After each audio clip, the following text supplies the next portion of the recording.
you can create. I'm happy, healthy, wealthy, and wise.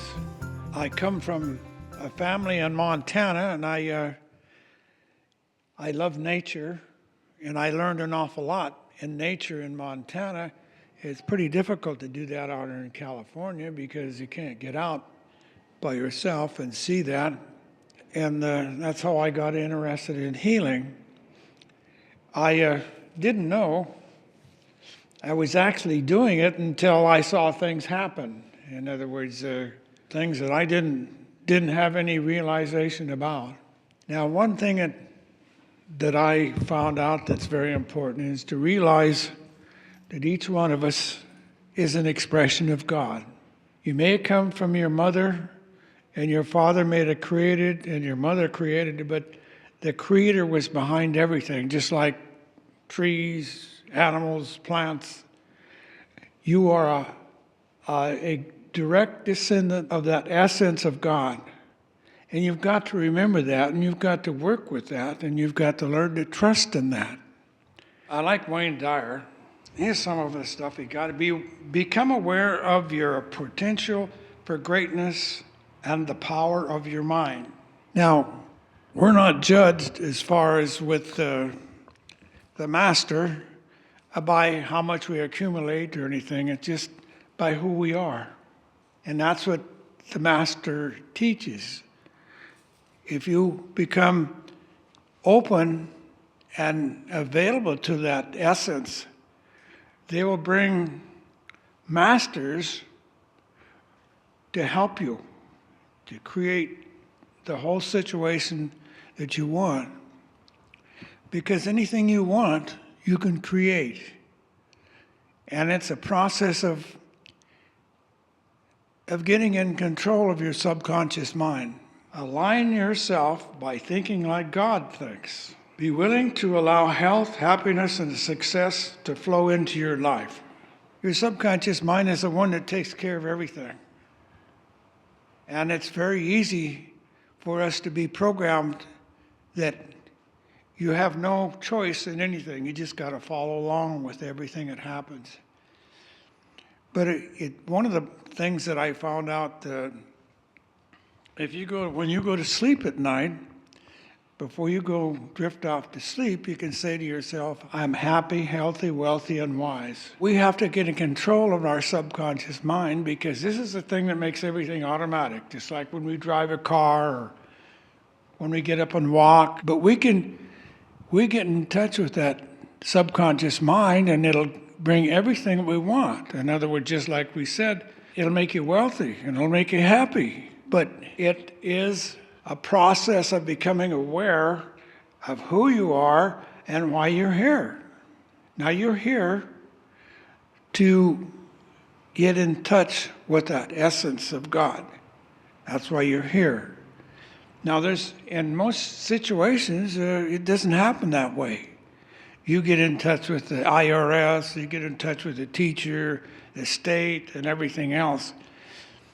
But the creation of God created you, and if you're created by God, by everything that God can do, you can do also.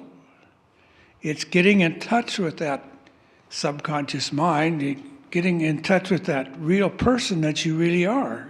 Contemplate what you are rather than what you want to become.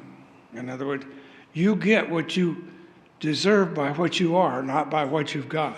But it's the same thing which works within us. In other words, if we accept that we can't, or we accept that this is not the way it is, or everything, if we can just become in touch with that essence of God, which is within us.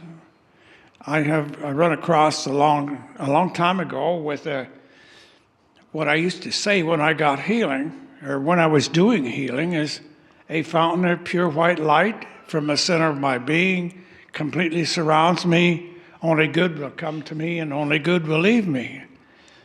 Now, that's what you call enlightenment. It's a realizing that you are a form of light, and that essence is around each one of us. And it's what I call getting in tune with my essence, which is what really surrounds me. I attract abundance in all areas of my life. Now, I've had some fantastic things happen to me. I remember the first time was when I was in a church with Joan. Why these kids come to me and said that their mother was really sick, had cancer, and they didn't expect her to live. So, okay, I'll go down there. So I went down to the hospital, and they wouldn't even let me in the emergency room or anything. But I just sat there and watched her. And then I never heard from the kids for 3 or 4 months. And then finally one of them come to church, and I said, well, I was always curious about what happened to your mother. Oh, she's just doing just fine. So it's a process of, this healing process it's a programming process. And each one of you have the ability to do that. All you have to do is realize that you are an essence of God. You just get the thing started. In other words, I've always shared with a lot of people that healing is kind of like a pipe. Whatever you put through the pipe, there's always a residue left. And that's what I live on, is that residue that it's left. When I give healings to other people, I get to keep some of it. Be passionate about everyone and everything that enters your life. Want more for others than you do for yourself. And I can remember when we used to go to different places, and I had a process that I would get 2 people, and one would be standing behind, and then somebody was sitting in front. Then I would tell them, okay, I want you to visualize, which is imagination, a funnel above your head. And this funnel is absorbing the light. So I said, when you feel you're full of this energy, why then you put your hands on the person in front of you. And I've seen a lot of magical things happen there. This one individual gave me a bad time because he thought it was a bunch of baloney. I was given demonstrations on it. Then this gal had a tremendous headache. She couldn't hardly talk.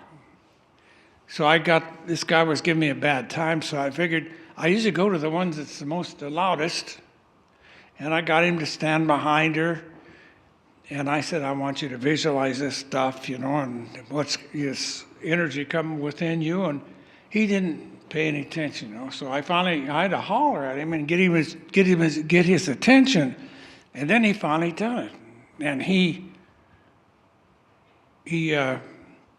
sat there for a while, and he put his hands on the lady's shoulder, and all of a sudden the headache was gone.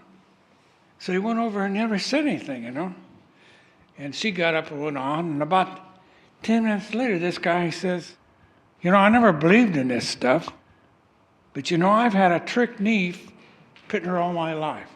And it's always been something that I have to deal with.